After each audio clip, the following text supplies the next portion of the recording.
Nemo with a little suspension steering problem, and I'll show you.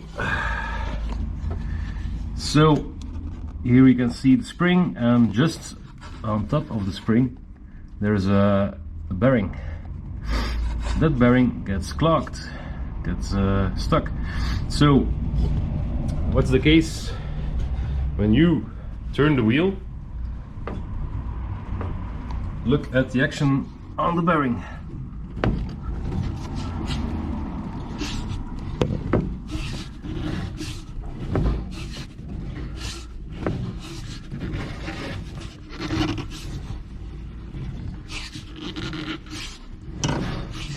Do you see it?